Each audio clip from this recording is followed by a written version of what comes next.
जय हिंद दोस्तों। बात करते हैं India's foreign policy reframing priorities. और ये बहुत ही ज़्यादा इम्पोर्टेंट आर्टिकल है क्योंकि इसको लिखने वाले हैं former national security advisor M.K. Narayan. Right. तो क्या कहते हैं वो? He highlights that China seems to have position itself after an important agreement with United Nations and Iran. तो यहाँ पर उनका स्टैंड जो है ना, he is more of a critic of Indian foreign policy.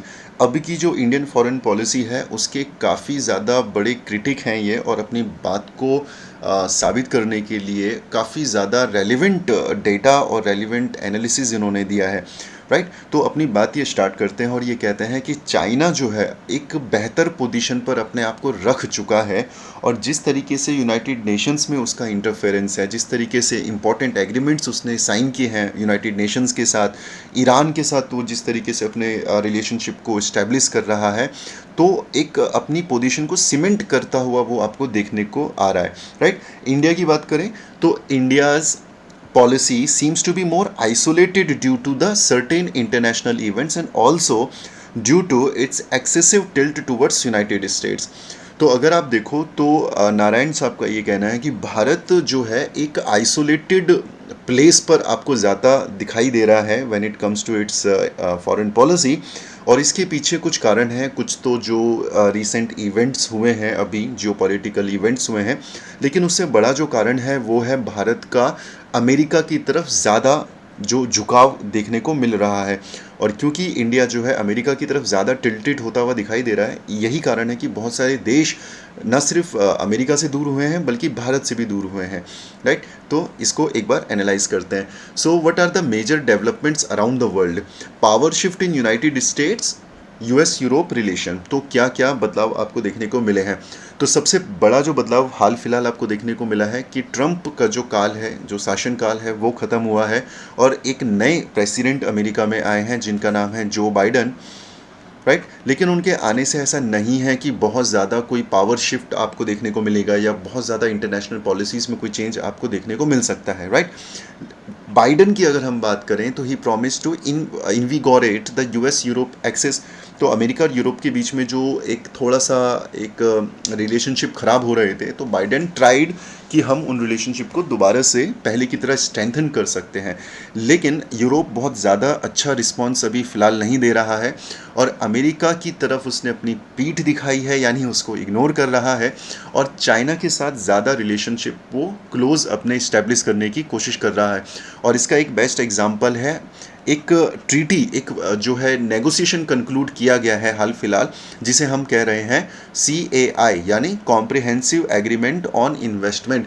तो ये क्वेश्चन आपके प्री में पूछा जा सकता है, अगर नहीं भी पूछा गया तो आपके मेंस के लिए इंपॉर्टेंट हो जाता है कि यूरोपियन यूनियन बहुत ज़्यादा इंटरेस्ट दिखा रहा है चाइना के साथ रिलेशनशिप डेवलप करने में, और उसका एक बेस्ट एग्जांपल है the signing of the treaty that is known as comprehensive agreement on investment, CAI। ठीक। क्या है CAI? तो पहले क्या था, जैसे आपको पता है यूरोपियन यूनियन में 28 कंट्रीज़ हैं, और अब ब्रेक्सिट के बाद इंग्लैंड उससे जा चुका है। तो यहाँ पर out of this 28 countries there were 25 countries जिन्होंने चाइना के साथ बायलैटरल इन्वेस्टमेंट ट्रीटी साइन करी थी, इंडिविजुअल ट्रीटी साइन करी थी।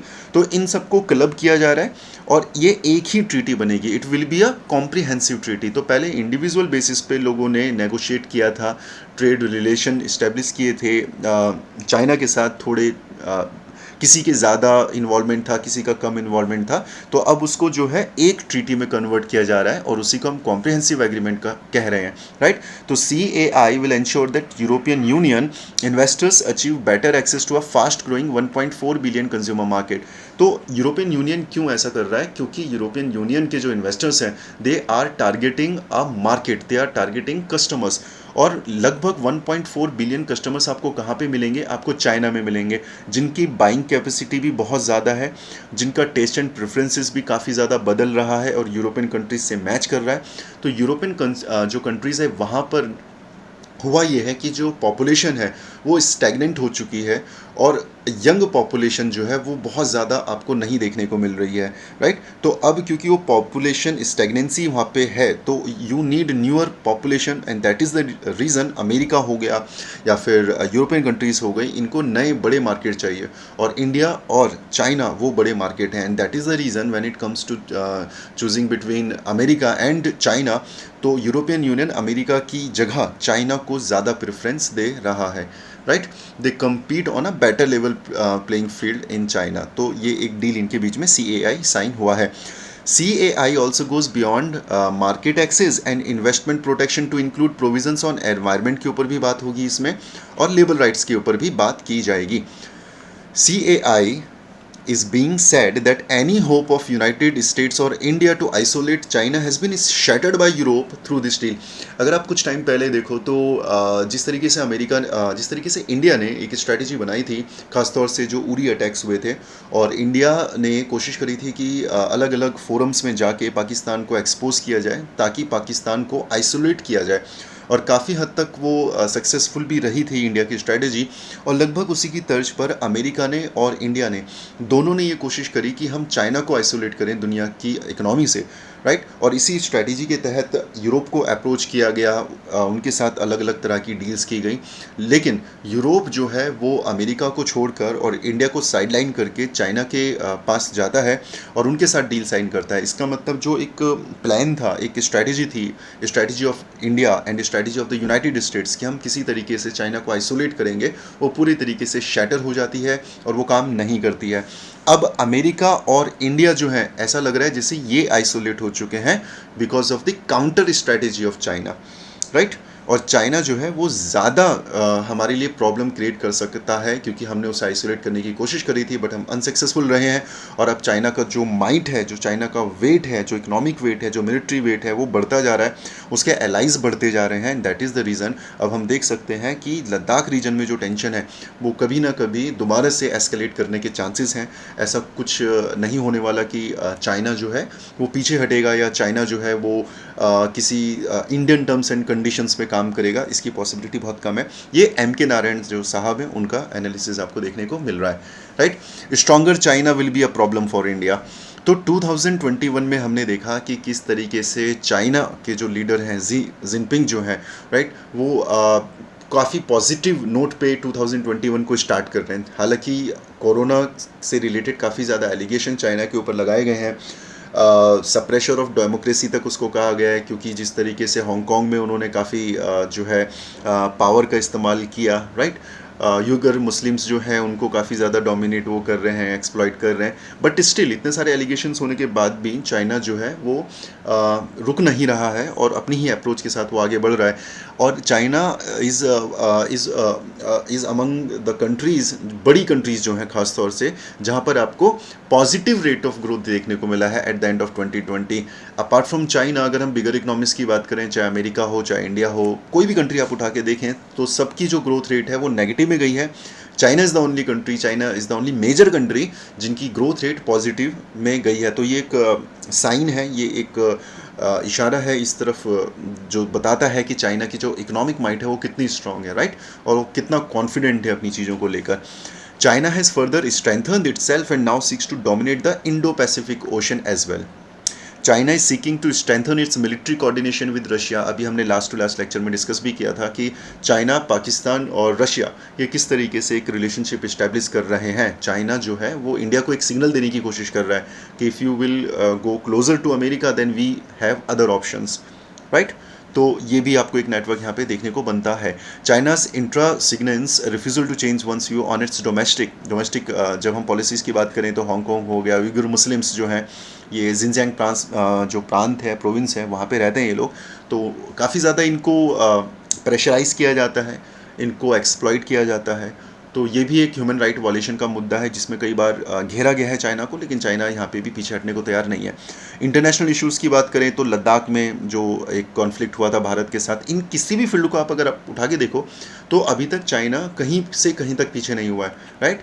China is applying its heavy hand approach. तो उसके पीछे कारण क्या है? Because of its economic might, right. So president Xi जो है अब 2021 में दोबारा से इलेक्शन होने वाले हैं चाइना में, और ये कहा जा रहा है कि प्रेसिडेंट जी जो है वो ही जीतने वाले हैं क्योंकि सिंगल पार्टी सिस्टम वहाँ पे काम करता है। और उसके बाद ना वो अपनी एक पार्टी लीडर के तौर पर अपनी स्ट्रेंथ जो है उसको और ज़्यादा स्ट्रेंथन करेंगे, बल्कि एज अ प्रेसिडेंट भी वो अपने आप को और ज़्यादा कॉन्स्टिट्यूशनल पावर्स देंगे so that he can have a full control over the country, right. So India can not expect any Chinese concession in eastern Ladakh. तो जो इस तरह का माहौल है जिसमें चाइना काफ़ी ज़्यादा पावरफुल है, उनकी लीडरशिप काफ़ी ज़्यादा पावरफुल है, राइट।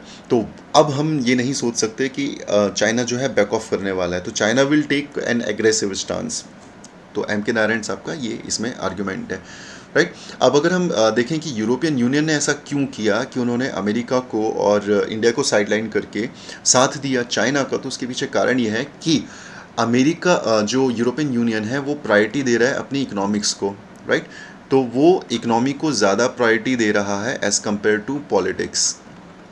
अगर हम पॉलिटिक्स की बात करें तो एक यूरोपियन यूनियन की जो आइडियोलॉजी है ना, जो उनका core of ideology, that is totally different from China. China is a totally communist party जब हम पॉलिटिकल सेंस में बात करते हैं तो।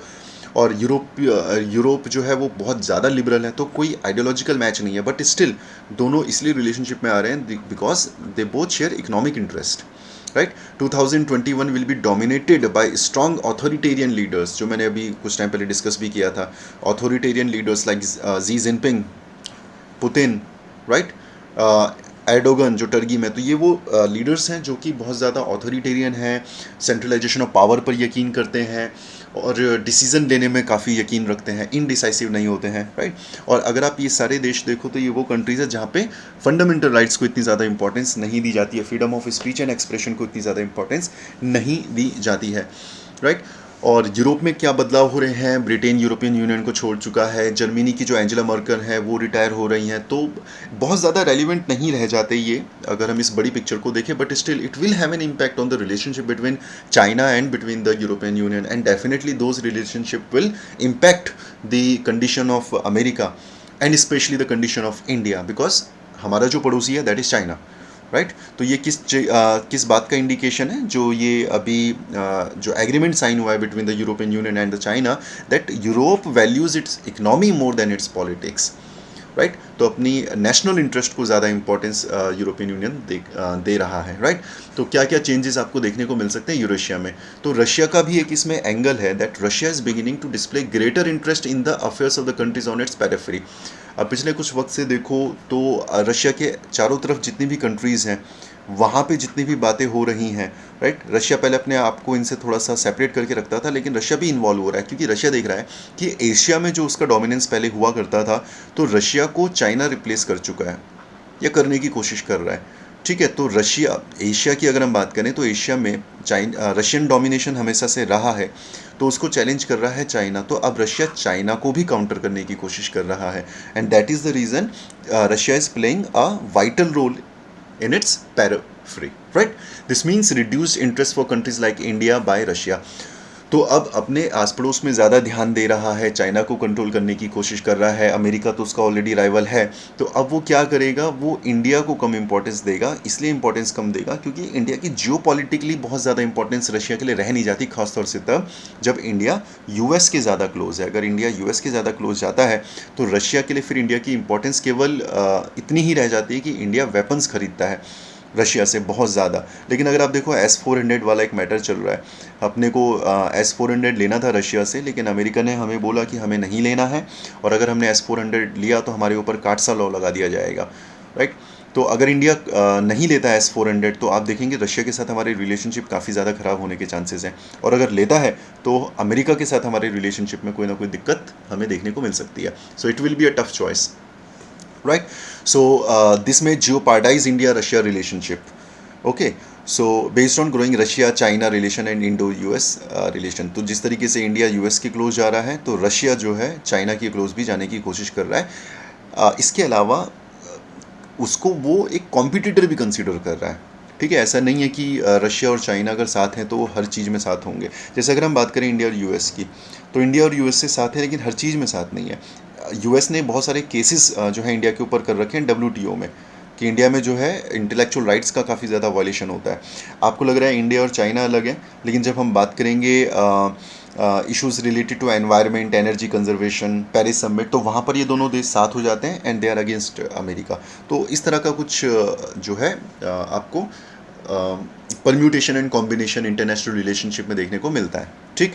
सो रशिया जो है, चाइना का एक प्रोजेक्ट है one belt one road project, उसके काउंटर में एक प्रोजेक्ट लेके आया है, right, greater Eurasian partnership, and it is considered as a counter to China's border road initiative.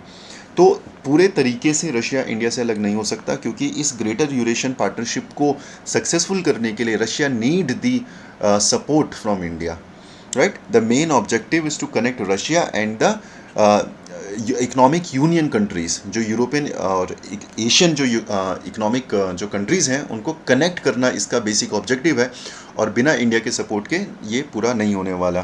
तो India can use this opportunity to improve its ties with Russia, right. Changes आपको West Asia में क्या क्या changes देखने को मिल रहे हैं जो इंडिया के लिए कंसर्न है। पहला है अब्राहम रिकॉर्ड। तो अब्राहम रिकॉर्ड क्या है, बेसिकली जो अरब वर्ल्ड में आपस में जो पावर कॉन्फ्लिक्ट जो चल रहा है, राइट, उसको सेटल करने के लिए अब्राहम रिकॉर्ड किया गया है।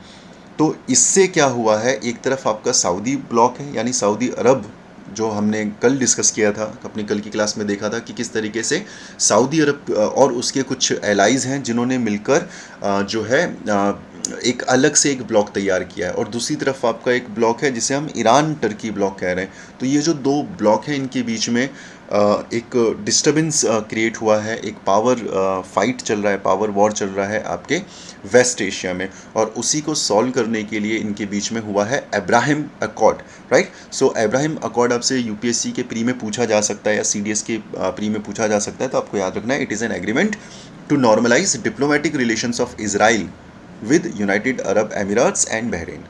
ठीक है। सो यहाँ पे आपको देखने को मिलता है काफ़ी ज़्यादा एक कॉन्फ्लिक्टिंग सिचुएशन क्रिएट हो सकती है between Iran and Israel, right. तो इजराइल और ईरान के बीच में देखो तीन कंट्रीज़ हैं, मैं तीसरी बार आपको बता रहा हूँ ये तीसरे लेक्चर में, कि इनके बीच में पावर कॉन्फ्लिक्ट है, और ये जो पावर कॉन्फ्लिक्ट है ये चलता ही रहेगा, राइट, क्योंकि इनके बीच में एक तो एथनिक डिफरेंसेस काफ़ी ज़्यादा हैं, इकोनॉमिकल डिफरेंसेस बहुत ज़्यादा हैं। तो ईरान और इजराइल के बीच में कॉन्फ्लिक्ट आपको देखने को मिलेगा, सऊदी अरब उस कॉन्फ्लिक्ट में इन्वॉल्व होगा और वो इजराइल के अगेंस्ट बात करेगा, राइट। तो ये आपको सर्कस यहाँ पे भी देखने को मिलेगा, right. So Iran and Israel have cordial relations with India. अगर आप इंडिविजुअल तौर पे देखो तो इंडिया के रिलेशनशिप जो हैं ईरान के साथ भी बहुत अच्छे हैं, और इंडिया के रिलेशनशिप इजराइल के साथ भी बहुत अच्छे हैं। और अगर कहीं ऐसी सिचुएशन आई कि हमें दोनों में से किसी एक को चूज़ करना हुआ तो ये हमारे लिए काफ़ी मुश्किल होगा, और अगर हमने दोनों में से किसी एक को नहीं चुना तो ये भी हो सकता है कि दोनों हमसे दूर हो जाएं, तो ये भी एक प्रॉब्लम बन सकती है। ठीक। इसके अलावा वेस्ट एशियन पॉलिटिक्स में भी चाइना इंटरफेयर कर रहा है, तो इंडिया अगर बहुत ज़्यादा इंडिसाइसिव रहता है तो वो एक वैक्यूम क्रिएट होगा, और चाइना उस वैक्यूम को डेफिनेटली फुलफिल करने की कोशिश करेगा, राइट। सऊदी अरब की बात करें तो बाइडेन एडमिनिस्ट्रेशन के आने के बाद सऊदी अरबिया जो है अपने आप को थोड़ा सा अनकंफर्टेबल पोजीशन पे पा रहा है, क्योंकि जो बाइडेन एडमिनिस्ट्रेशन है, जो यूएस प्रेसिडेंट जो बाइडेन है, उन्होंने क्या किया है, ईरान को थोड़ा सा ब्रीदिंग पीरियड दिया है, राइट। और ईरान के ऊपर से कुछ सेंक्शंस को हटाने के बारे में बात हुई है, और कुछ सेंक्शंस को हटाया भी गया। तो जैसे ही ईरान के ऊपर से आप सेंक्शन हटाओगे तो सऊदी अरब जो है वो अनकंफर्टेबल हो जाएगा। तो सऊदी अरब भी शायद कहीं ना कहीं एक अपॉर्चुनिटी देख रहा है कि वो ऐसा हो सकता है कि वो यूएस के साथ अपने जो रिलेशन है उनको थोड़ा सा डाइल्यूट करे और देखे चाइना की तरफ, चाइना को एक अलग पार्टनर के तौर पर देख सकता है, ये भी एक पॉसिबिलिटी बन सकती है, right. Abraham Accord could further sharpen hostilities between Sunni and Shia states as usual. Iran में भी कॉन्फिडेंट दैट यूनाइटेड स्टेट्स में not be in a position to challenge, जो हमने पहले भी देखा था कि अमेरिका वो अमेरिका नहीं है जो कि सीधे अटैक कर देगा इराक के ऊपर, राइट, या सीधे अटैक कर देगा आपके जैसे अफ़गानिस्तान पे उसने अटैक किया था। अब उसके लिए बहुत मुश्किल है, ईरान काफ़ी सालों से चैलेंज कर रहा है बट अभी तक मिलिट्री का इस्तेमाल नहीं किया है। नॉर्थ कोरिया काफ़ी परेशान कर रहा था, अभी तक मिलिट्री का इस्तेमाल नहीं किया। तो कहीं ना कहीं ईरान इस बात को समझता है, and that is the reason शायद वो थोड़ा सा और एडवेंचरस डिसीजन ले सकता है। इंडिया के लिए क्या दिक्कत है, because India has been isolated, no breakthrough in Sino Indian relation has or is likely to occur. India और चाइना के बीच में आपको कोई बहुत बड़ा ब्रेक थ्रू देखने को नहीं मिल रहा है, कन्फ्रंटेशन डेफिनेटली धीरे धीरे बढ़ेगा, और आर्म्ड फोर्सेस के बीच में जो कन्फ्रंटेशन है, वह इनके नारायण का ये मानना है कि ये कम नहीं होने वाला, ये ज़्यादा जो है ये होगा। और अगर हम वेस्टर्न एशिया की बात करें तो इंडिया का कोई भी आपको सिग्निफिकेंट रोल होता हुआ नहीं दिखाई दे रहा है, राइट। चाहे आप ईरान की बात कर लो, इसराइल की बात करो, तो वहाँ पे इंडिया का बहुत ज़्यादा प्रेजेंस नहीं है। क्यों? क्योंकि इंडियन जो फॉरेन पॉलिसी है वो न्यूट्रल रहने के लिए कहती है इंडिया को।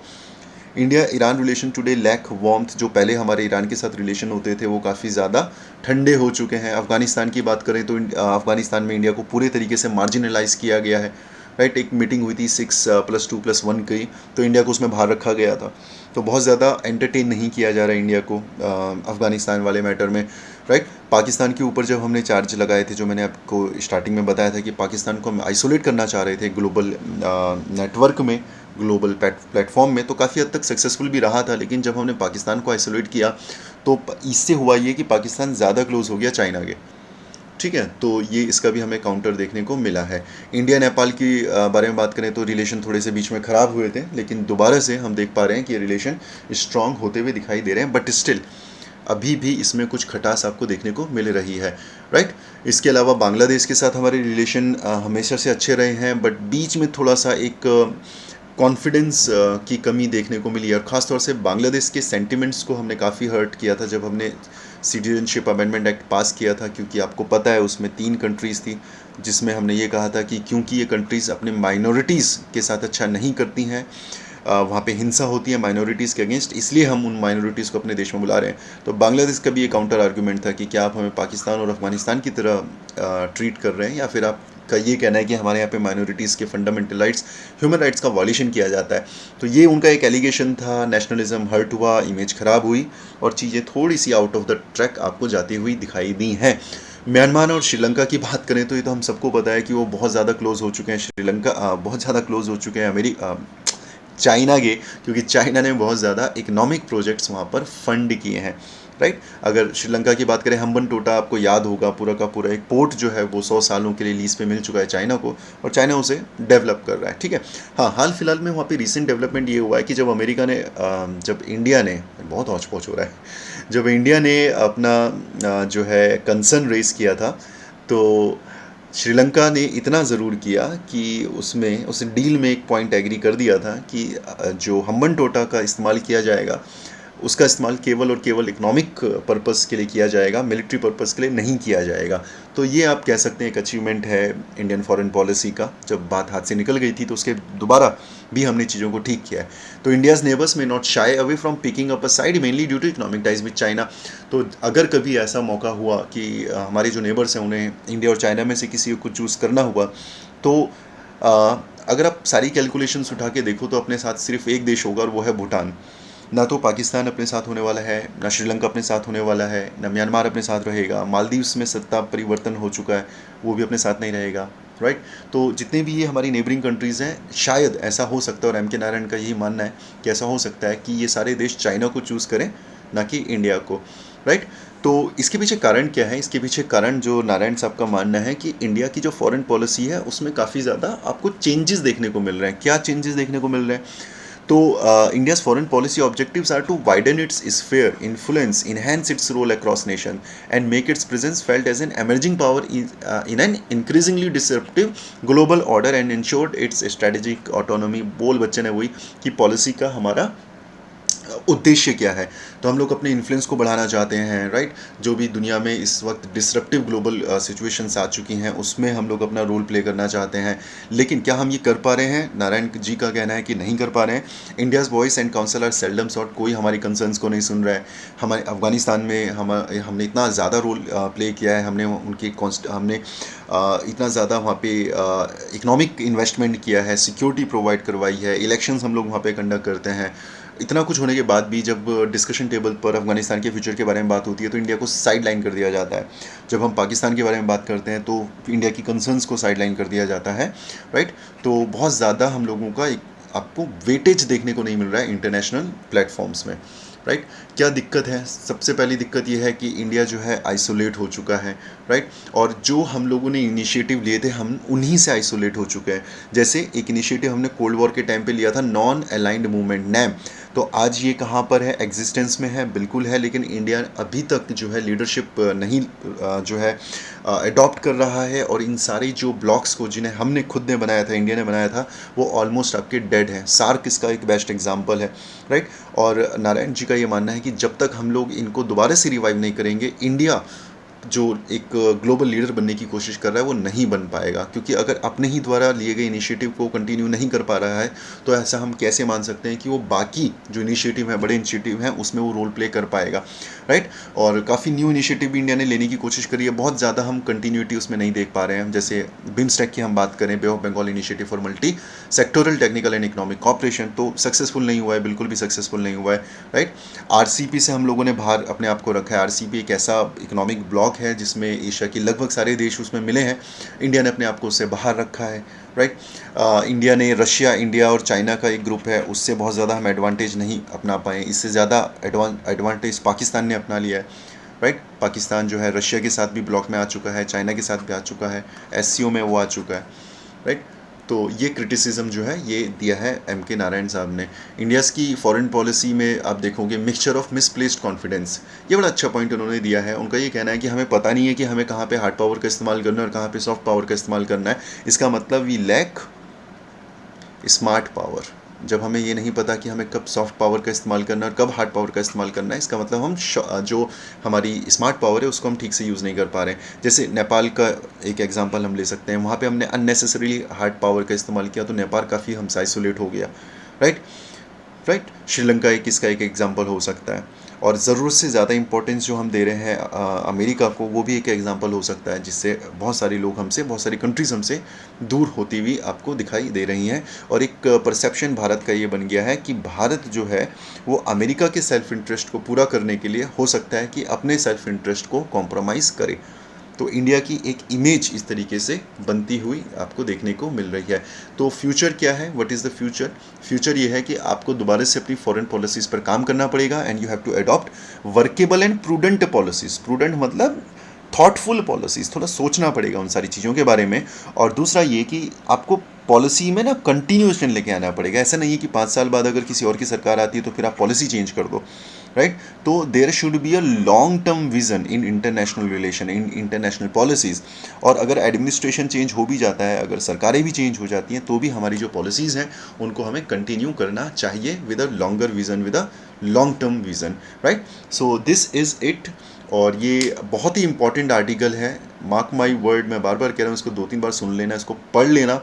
ये बहुत सारे क्वेश्चंस को सॉल्व करेगा आपके मेंस के खास तौर से और इंटरव्यू में खास तौर से, क्योंकि बहुत कॉम्प्रिहेंसिवली इन्होंने क्रिटिसिज्म दिया है इंडियन फॉरेन पॉलिसी का। तो ये क्वेश्चन का एक पार्ट है, यानी जो क्रिटिसिज्म वाला जो कंटेंट है भर भर के आपको इस आर्टिकल में मिला है। उसके बाद एप्रिसिएशन का भी एक अलग से इसमें एक ब्लॉक है जो हम आगे चर्चा करेंगे, कि इंडियन फॉरेन पॉलिसी ऐसा नहीं है कि सिर्फ डार्कनेस ही डार्कनेस है, वहाँ पर काफ़ी अच्छे डिसीजंस भी हमने लिए हैं, तो वहाँ से भी हमें काफ़ी अच्छा कंटेंट मिल जाता है। तो your answer should be a balance, जहाँ पर आपको क्रिटिसिज्म भी लिखना है और आपको उसके फेवर में भी काफ़ी बातें लिखनी है, राइट। और जब आप नारायण साहब का जब आप मेंशन करेंगे तो आपके आंसर्स में डेफिनेटली कोई ना कोई वेटेज ज़्यादा आपको मिलेगा, right. Thank you so much, God bless you.